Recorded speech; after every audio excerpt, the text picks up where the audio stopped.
ये चालू हुआ। हरे ओम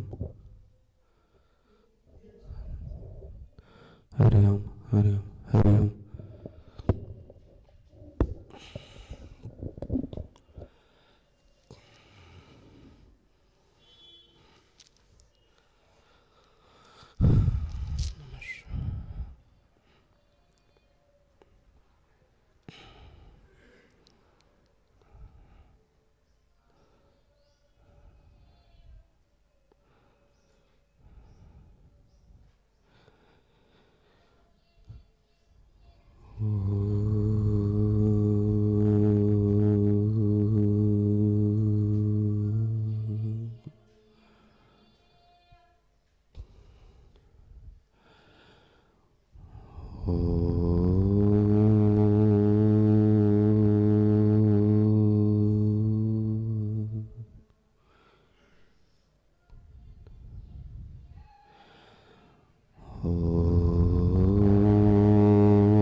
प्रतिष्ठिता मनो वाचि प्रतिष्ठितम्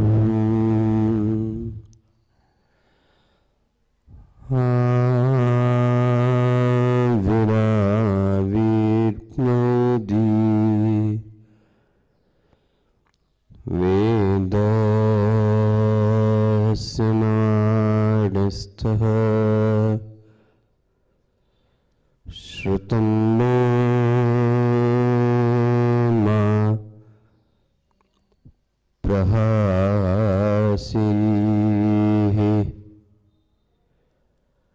अनेनाधीतेन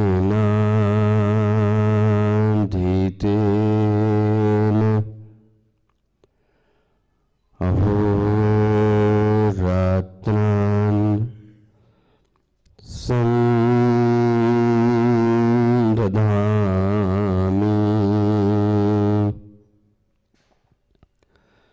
ऋतं वदिष्यामि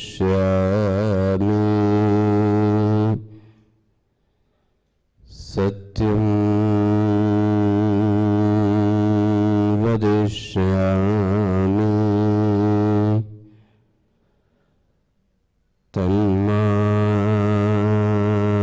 तन्मामवतु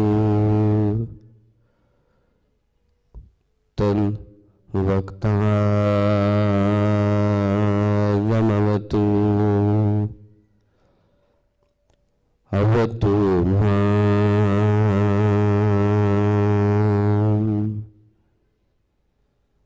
अवतु वक्तारम्।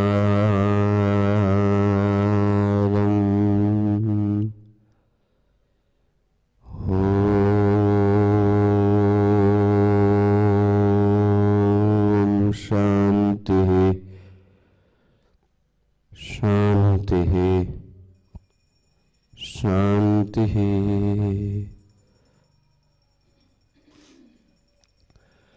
शंकरं शंकराचार्यं केशवं वादरायणं सूत्रभाष्यकृतो वन्दे भगवन्तौ पुनः पुनः भगवन्तौ पुनः पुनः।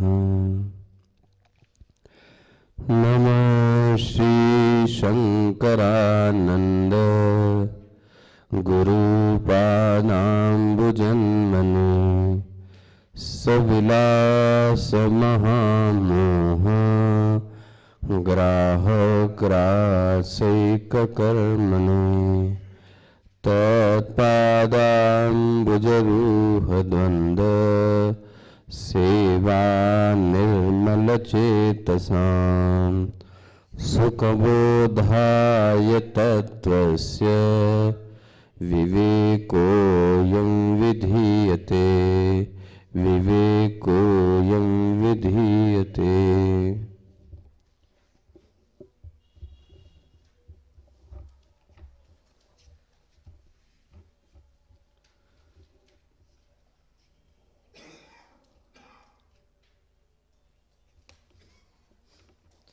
बारहवें श्लोक से पाठ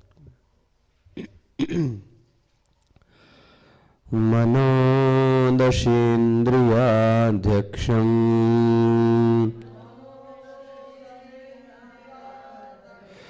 हृत्पद्मगोलके स्थिते तच्चान्तःकरणं बाह्येषु स्वातन्त्र्यादिनेन्द्रियैः अक्षेष्वार्थपितेष्वेतद्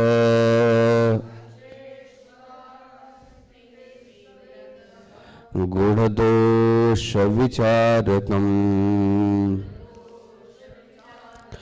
सत्त्वं रजस्तमश्चास्य गुणा विक्रियते हितैः वैराग्यं शान्ति औदार्यम् इत्याद्याः सत्त्वसम्भवाः कामक्रोधो लोभयत्ना विद्यादारजसोत्थिताः आलस्य भ्रान्तितन्द्राद्या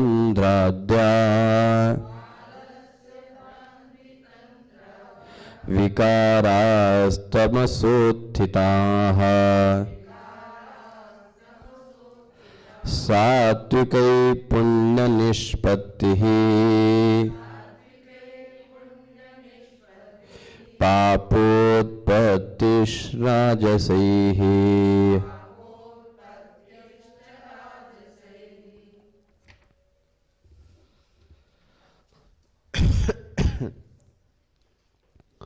तो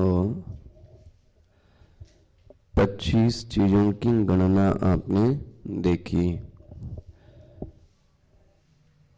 पंच महाभूत हो गए, 5 ज्ञानेंद्रियां हो गई और उनके 5 विषय हो गए, 5 कर्मेंद्रियां हो गई और 5 कर्मेंद्रियों के विषय हो गए।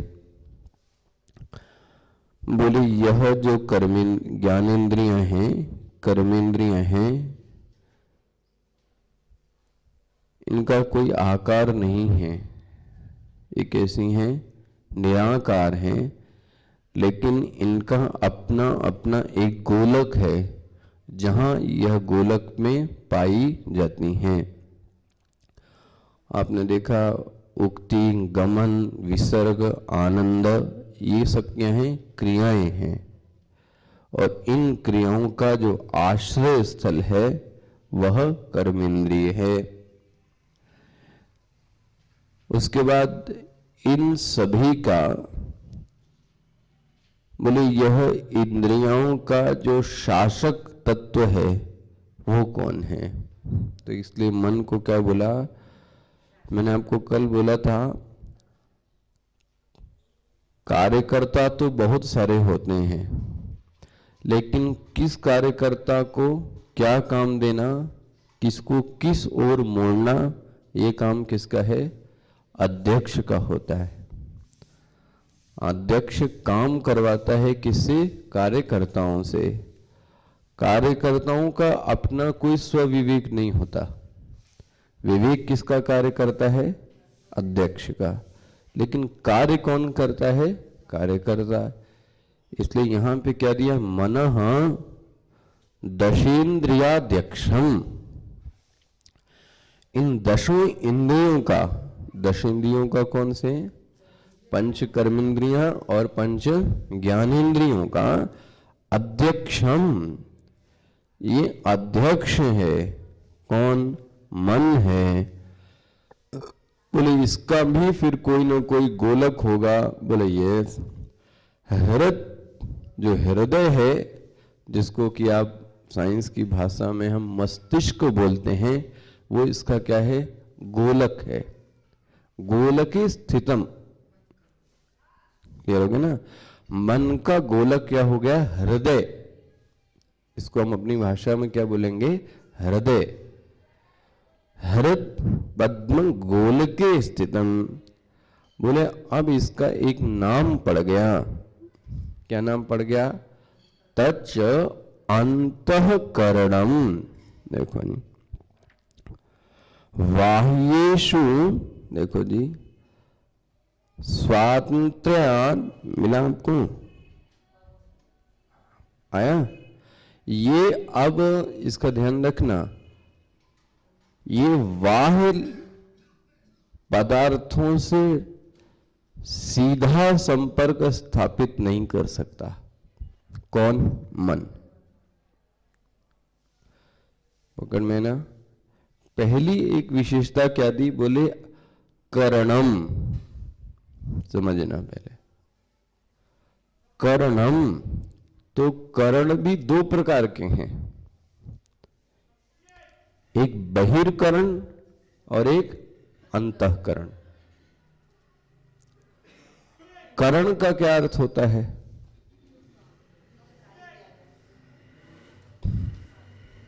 हाँ?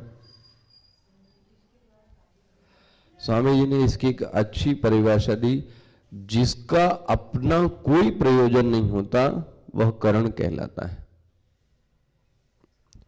जिसका अपना कोई स्व प्रयोजन ना हो, वह किसी दूसरे के लिए करता हो, उसको क्या बोलते हैं? करण। पकड़ में है ना? अपना कोई भी उद्देश्य नहीं है। अब जब हम बोलते हैं हम भगवान के करण हैं, बोलते ना हम भगवान के करण हैं, इसका मतलब क्या हुआ? मेरा जीवन का अपना अब कोई उद्देश्य नहीं है। आपका जो उद्देश्य है वही मेरा भी उद्देश्य है। हम इस संस्था के करण हैं। करण है मतलब इंस्ट्रूमेंट है, ईश्वर के करण हैं। तो करण उसी को कहा जाता है जिसकी अपनी स्वयं की कोई इच्छा नहीं है, बल्कि किसी दूसरे की इच्छा को रखकर वो कार्य करे, उसको बोलते हैं करण। तो देखो, हम और आप जो बोलते हैं हम ईश्वर के करण हैं, तो उस कायदे से तो हम आप बोल ही नहीं सकते। हम तो अपनी इच्छा को लेकर जी रहे हैं। लेकिन भरत जी ने पूछा था, किससे? राम जी से, अब मैं शासन किसके लिए क्या करूं? मेरा तो कोई उद्देश्य है नहीं, न मुझे राजा बनना है, न मुझे शासन करना है, न मुझे वहां पे रहना है। कौन सा भाव था ये? करणत्व। मुखिया मुखसु चाहिए, और आगे याद है, बहुत अच्छा दोहा था।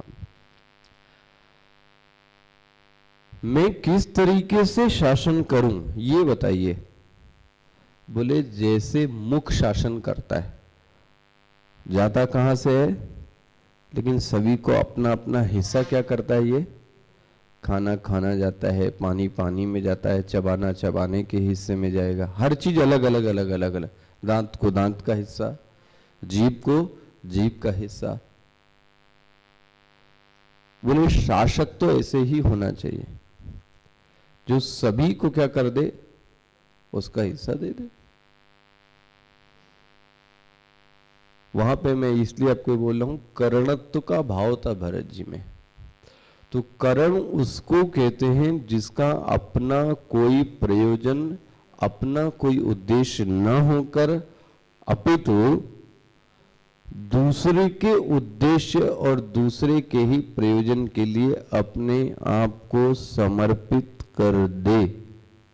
और शायद इसी को कहते हैं कर्मयोग। कर्म है ना, इसी को बोलते हैं कर्म योग। मेरी अपनी कोई अब इच्छा, क्योंकि मुझे जो चाहिए था वो सब मिल गया। शरीर चाहिए था, घर बार चाहिए था, भोजन चाहिए था, मिल गया। अब मुझे बोलते हैं ना 3 चीज चाहिए, रोटी कपड़ा, इतना हो गया मेरे पास, पहनने का, ओढ़ने का और खाने का, बस। अब मेरे अपने जीवन का कोई उद्देश्य, देखो ये फीलिंग आ जाए तो आप समझना अब आप क्या बन गए, कारण बन गए। कहना आसान है हम कारण है, लेकिन कारण नहीं है। स्वयं की कुछ इच्छा बनी है तो कारण कहां से, है ना। ये भी कौन सा कारण है, ये बहिर्करण नहीं है। पकड़ना, बहिर्करण किसको कहते हैं? बहिर्करण मतलब ज्ञानेन्द्रियां, कर्मेंद्रियां। यह जो करण स्थित है ये कहां स्थित है? आप बाहर। ये करण कहां है? हाथ कहां है? अंदर तो नहीं है। आंख कहां है? अंदर तो नहीं है। तो ये कैसे है? बहिर्करण। लेकिन इसका नाम क्या बोल दिया? तच्च अंतःकरणम। बोले ये करण है, लेकिन कैसा करण है? बोले अंतःकरण है। अंतःकरण क्यों कहा गया इसको?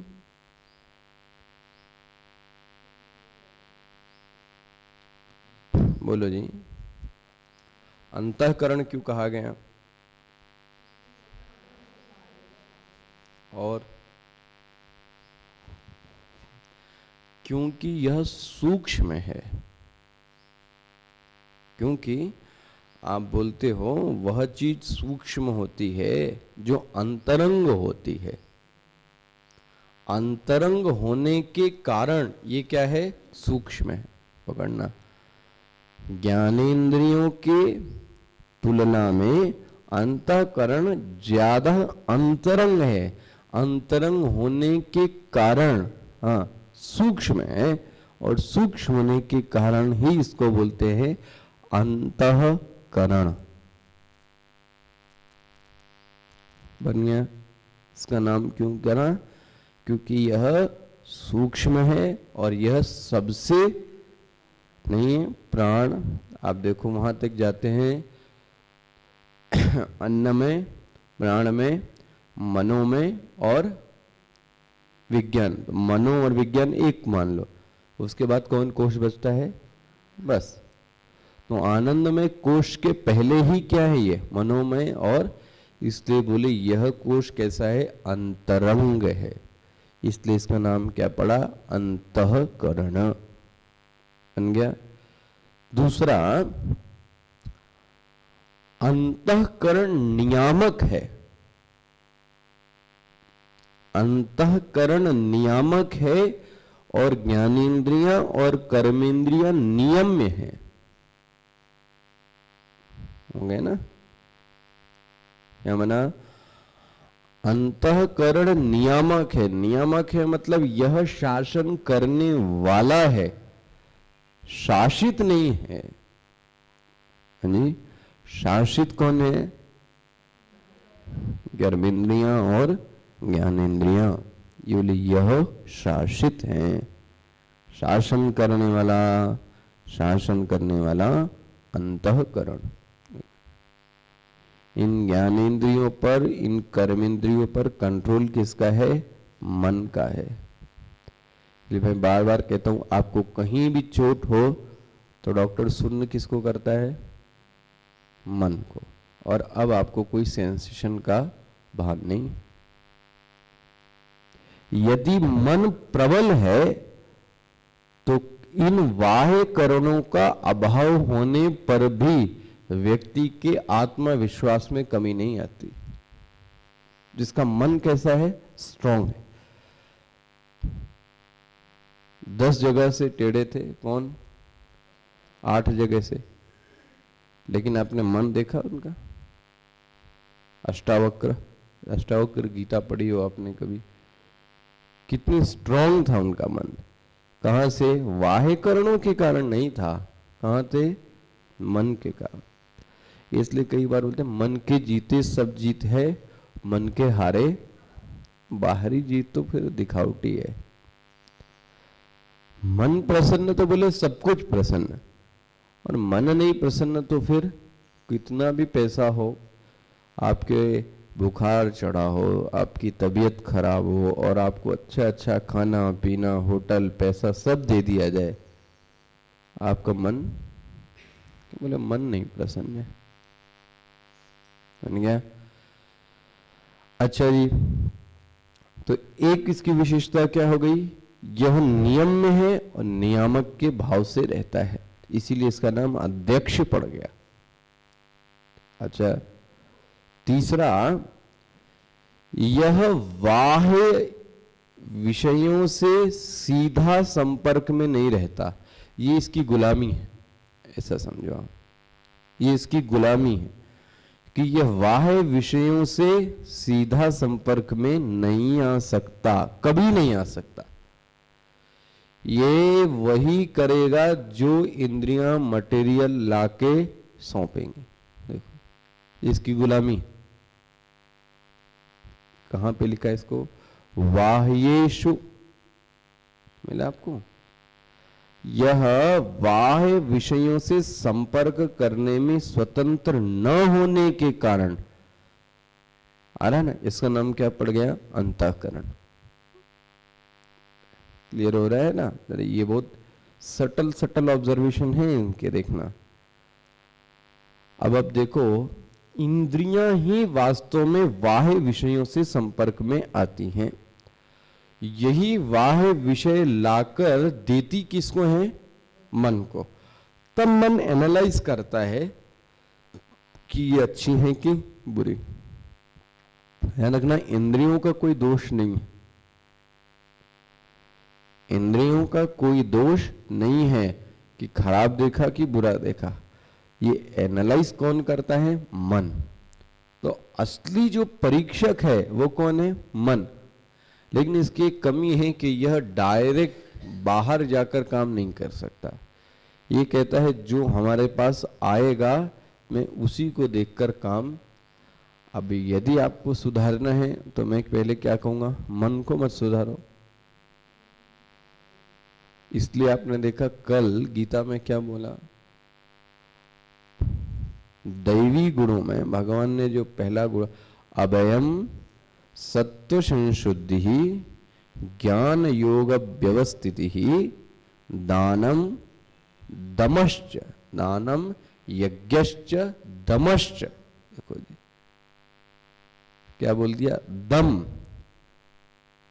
दम मतलब श्रम नहीं बोला, पहले क्या बोला, दम। दम मतलब इंद्रिय निग्रह। यदि इंद्रिय निग्रह होगा तो मनोनिग्रह तो अपने आप क्या हो जाएगा, नहीं हो जाएगा। इंद्रियां कंट्रोल में होंगी। अगर आपकी थोड़ी देर आंख सीधे देखती रहे तो आपका मन भी धीरे धीरे क्या हो गया, शांत हो गया। मेरा ऐसा कभी अनुभव है, मन दुखी है, आपको पता है मैं अपने मन से दुखी हूं, लेकिन मैंने क्या किया, कोई हंसी की कॉमेडी सीरियल लगा ली, पोगो चैनल लगा लिया हमने, और आप उसको देखने लगे। और देखते देखते आप भी सहसा अचानक क्या उठते हैं, हंस उठते हैं। हम उस घटना को, उसको भूल गए। कितनी देर के लिए, कैसे,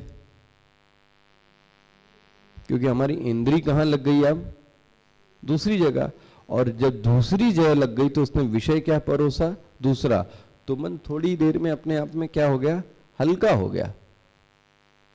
इसलिए बोलते हैं इंद्रियों के व्यवहार के प्रति बहुत सतर्क रहना चाहिए। फिर से बोल रहा हूं, इंद्रियों के व्यवहार के प्रति हमें बहुत सतर्क, मतलब मैं कहूंगा आपको चूजी होना चाहिए। कपड़े पहनने में व्यक्ति चूजी है, सामान लेने में चूजी है, व्यवहार में भी चूजी होना चाहिए। चूजी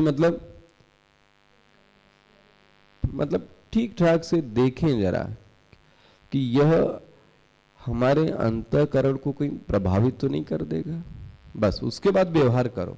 लेकिन आपको लगता है यह अंतःकरण को प्रभावित कर सकता है तो थोड़ा उसको दूर करो, उसको दूर करो। लेकिन आपको लगता है इसके आने से मेरे अंतःकरण पे कोई प्रभाव, बस तो मौज में रहो। तो इसलिए साधक की तो पहली बार भगवान कृष्ण ने गीता में ये एक विशेषता बार बार बोली कि भाई इंद्रिय निग्रह करो। और वहां पे क्या बोला परन, हरंती प्रसभम मन, बलात् लिखा है, ये मन का अपहरण बलात् कर लिया जाता है, न चाहते हुए भी। वहीं पे शब्द है बलात् नियोजसी केशव, हे भगवान ये मन बलात् सबको लेके चला जाता है, क्योंकि आपका इंद्रियों पर कंट्रोल नहीं है। कहीं लगता है कि आप खाना पीना, देखना सोना यदि थोड़ा कंट्रोल कर लें तो मन अपने आप क्या हो गया, कंट्रोल हो गया। ये एक सामर्थ्य डेवलप होनी चाहिए बहरहाल। तो यह मन डायरेक्ट इंद्रियों के कांटेक्ट में तो है, लेकिन विषयों को सीधे लाकर नहीं देता है। ये कहता है जो इंद्रियां लाके विषय देंगी उस विषय का ही मैं क्या करूंगा, सेवन करूंगा। हो गया। तच्च अंतःकरणम बाह्येषु स्वातंत्र विनेन्द्रियैहि, अच्छा फिर अक्षेषु अर्पित, देखो जी मिला हमको। अब ये क्या करता है, गुण दोष विचारकम, देखो जी इसका एक और विशेषता बता। देखो मन के कितने सारे गुण हैं, नियम में नियामक है, तो सूक्ष्म है, तो अंतःकरण है, तो अध्यक्ष है, ये सब इसकी विशेषता है। और अब इसको बोल दिया विचारक है। कौन, मन किस चीज का विचार करता है, गुण और दोष नहीं, इंद्रियां नहीं करती।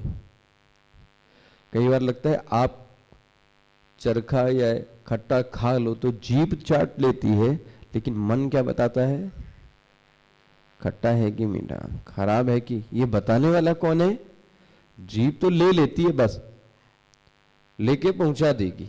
जैसे ऐसा लगता है कोई पियून खड़ा हो, कोई आदमी आया, उसने कोई एप्लीकेशन दी, तो पियून क्या करता है, उस एप्लीकेशन को ले लेता है, उसको उसका वेटेज या उसको उसका हल्कापना नहीं पता, वह तो जो अंदर है उसको पता है। वो क्या करता है, गुण और दोष का क्या करता है, विचार करता है। तो बोले यह जो मन है वो क्या करता है, गुण दोष विचारकम, गुण और दोष का विचार करता है। अच्छा जी, सत्वम रजस, बोले इसके ऊपर भी एक शासन करने वाला चीज है। किसके ऊपर, मन के ऊपर भी। देखो इंद्रियों के ऊपर शासन करने वाला कौन है, मन। बोले मन के ऊपर शासन करने वाला कौन है, सत्वम रजस तमश्चास्य गुणाः विक्रियते ही तैहि। मन को जो बिगाड़ने वाली चीज है और मन को जो बनाने वाली चीज है, बोले वो कौन है, सत्व रज और तम। मन गया, कितना सीक्वेंस से देखो इन्होंने चलाया। ये बात सही है, विपरीत और प्रतिकूल परिस्थितियों में भी व्यक्ति के अंदर यदि सत्व गुण विराजमान रहता है तो वह विपरीत और प्रतिकूल परिस्थितियां उसके ऊपर हावी नहीं होने पाती। उसका कारण कौन है, उसके अंदर का सत्व रज। और अगर अनुकूल परिस्थिति भी आ जाए लेकिन उसके अंदर अगर तमोगुण भरा है तो आप क्या करोगे?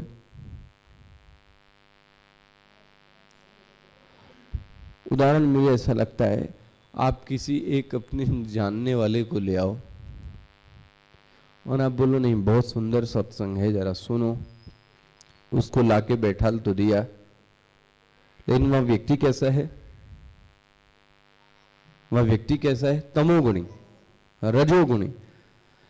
तो आप ला के तो बैठा सकते हो लेकिन वह उस चीज को ग्रहण नहीं कर सकता।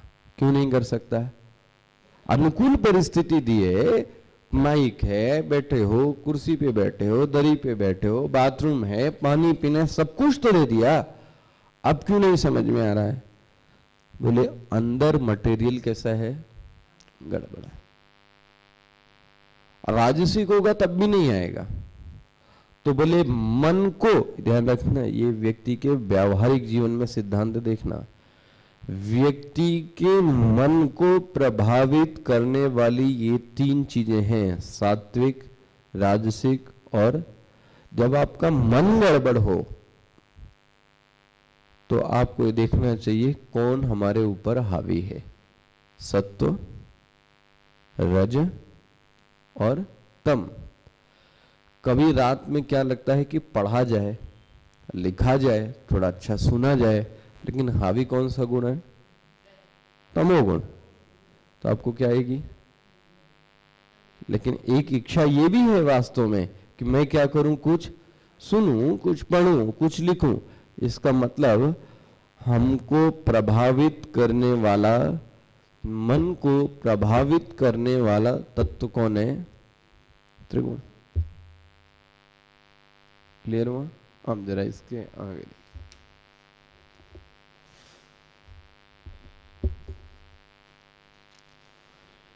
वैराग्यम, बड़े अच्छे अच्छे गुण हैं ये। वैराग्यम शांति ही, शांति मतलब शांति ही, वैराग्यम शांति औदार्यम इति आदि सत्व संभव। हाँ, दो तीन गुणों की बोले मैं बात कर देता हूं आपको। बोले कौन से? बोले वैराग्य की। यह जो वैराग्य व्यक्ति के चित्त में आता है ये सत्वगुण के कारण है।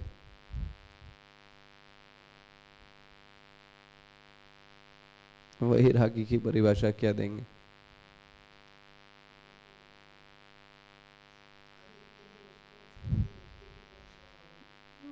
Very good.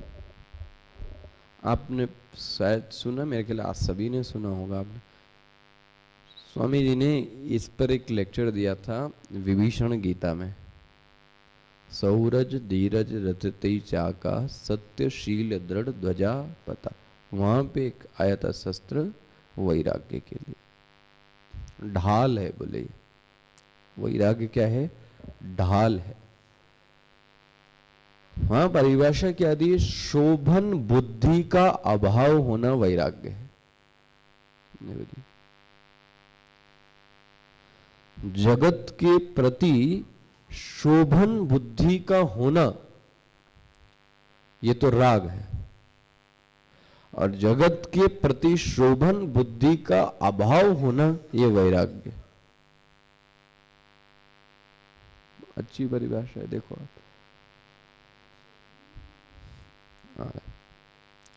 शोभन बुद्धि का अर्थ है उसकी, उस चीज के प्रति यदि हमारे मन में महत्व बुद्धि है, उस चीज के प्रति मन में महत्व बुद्धि है, उस महत्व बुद्धि को ही क्या बोलते हैं? शोभन बुद्धि। मतलब हम उसको बहुत इंपॉर्टेंस देते हैं। जैसे मैं आपको अभी फुग्गा लाके दे दूं तो आपके मन में क्या होगा? कोई शोभन बुद्धि है? शोभन बुद्धि का अभाव है। मतलब यदि है तो भी ठीक है और नहीं है तो भी ठीक है। बोले आपको इससे क्या है? लेकिन अगर मैं आपको मोबाइल ला के दे दूं, मैं आपको नया पीस मोबाइल ला के दे दूं तो उससे क्या है, हो गया ना। जिस चीज के प्रति जीवन में महत्व बुद्धि बनी रखी है, महत्व बुद्धि में ये बहुत जरूरी है, बहुत इंपॉर्टेंट है, बड़ी महत्वपूर्ण है, जिसको हमने ऐसा बना रखा है, समझ लो राग में फंस गए। इसलिए एक सुंदर से यही डेफिनेशन दे दी, जगत के प्रति शोभन बुद्धि का अभाव वैराग्य है। ये वैराग्य एक अस्त्र और शस्त्र है। वहां पे तो उसको बोला गया ढाल है। ढाल है मतलब यह रोकता है। विपरीत परिस्थितियां, प्रतिकूल परिस्थितियां आती हैं, लेकिन वैराग्य यदि है तो व्यक्ति, हाँ अच्छा बोले कैसे पता करें? बोले जिस चीज के छूने पर आपको दर्द होने लगे, समझ लो वहां पे आपका राग है। मतलब आपका दिल कुलबुला जाए, मचल जाए, परेशान हो जाए, विवश हो जाए। जीवन में जिस विषय पर, जिस बिंदु पर यदि कोई दूसरा हाथ रख दे और आप विवश हो जाएं, आप समझ लो जी आपका वहां पर राग है या नहीं। लेकिन कोई कुछ भी करे, हमको कोई असर ही नहीं होता है। इसका मतलब क्या है? नहीं। आपके पड़ोसी को कोई मार के आता है, आपको कुछ होता है? सामने कोई लड़का जा रहा है, उसको कोई मार देता है, कुछ होता है? क्यों? हमारा बुद्धि में उनके प्रति कोई महत्व बुद्धि, ओ मेरे घर में किसी को देखो आया ना। मैं हमको उदाहरण दे रहा हूं, जहां जिस पॉइंट को छूने पर आप जरा कुलबुला आ जाएं, मन में वृत्तियां ज्यादा उठने लगे, द्वेष की वृत्ति आने लगे, आप अपना ज्ञान, साधना, वैराग्य, विनम्रता यह सब भूल जाएं, समझ लो जी आपको राग की बीमारी है। वहां पे राग है जहां पे आपको छुआ गया। इसलिए वैराग्य को बोला गया ढाल है, ढाल। और ये ढाल होनी चाहिए हर साल, क्योंकि वार से बचाने के लिए काम कौन आती है? मारना नहीं है किसी को, ध्यान रखना। वैराग्य किसी को मारने के लिए नहीं है, वैराग्य बचाने के लिए। किसको? अपने आप को, किसी और को नहीं। मुझे किसी को नहीं मारना, मुझे अपने आप को मरने से बचाना है। उसके लिए व्यक्ति क्या यूज करता है? ढाल। तो वैराग्य तो एक क्या है पता है? ढाल है, ढाल। आप सुनना जरा फिर से उस लेक्चर को। मैं करीबन एक सेट सुन सुन के नाश कर चुका हूँ, 15 से 25 बार सुन चुका हूँ, बट मैं अभी भी सेटिस्फाइड, क्योंकि वह गुण ऐसे हैं, जब तक वह गुण जीवन में ना आ जाए ना तो संतुष्टि नहीं मिलती। क्योंकि एक बौद्धिक संतुष्टि तो मिलती है, आपने सुन लिया और सुना दिया, लेकिन जब वो बातें घुसती जाती हैं आपके व्यवहार में भी, अब आप उस पर क्या कर लेते हो? ओवरकम कर लेते हो। तो आपको लगता है यस, अब मैंने इस चीज को क्या कर लिया? जी लिया। तो वो अपने आप में अब क्या आने लगती? सहज आने लगती है। पकड़ में है ना। तो आप फिर से, मैं तो कहूँगा, पता नहीं कितना अजूबा ही लेक्चर था वो दिया। उस समय उसकी कीमत नहीं पता लगी होगी, शायद मुझे भी नहीं लगी होगी क्योंकि मैं व्यवस्था में था। लेकिन अभी वो लेक्चर जिनके पास नहीं है, वो किताब की फॉर्म में आ रही है। स्वामी जी के सभी यज्ञ, जितने भी यज्ञ हैं, उनको क्या किया है? एक एक लाइन लिखी है। एक फर्स्ट पार्ट आ गया है, सेकंड पार्ट में मैंने इंदौर का विभीषण गीता ही दिया है, ये जो आपको मैं बता रहा हूँ, सूरज धीरज रति। तो वो भी एक एक लाइनों की फॉर्म में है, तो आप उसको पढ़ सकते हैं। बहुत ही सुंदर है, सुना कीजिए उसको जरा खाली बैठ के। बहुत ही, मुझे लगता है बल मिलता है उसको सुनने से, और साधक को तो स्पेशली। उसको सुनना चाहिए, एक नहीं 2500 300 बार सुनना चाहिए। भाई अच्छा गाना आप कितनी बार सुनते हो? सदैव सुनते रहते हैं। पुराने गाने आप देखो अभी भी बजते हैं, वो चीजें ऐसी हैं कि सुनते रहना चाहिए। खैर मैं अपने टॉपिक, वैराग्यम,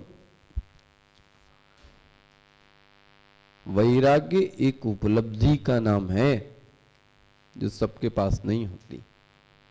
वैराग्य मतलब छोड़ना नहीं, त्यागना नहीं, नफरत करना नहीं, घृणा करना नहीं, ये वैराग्य नहीं है। कई शास्त्र में ऐसा नहीं, ये सब मनगढ़ंत कहानियां हैं।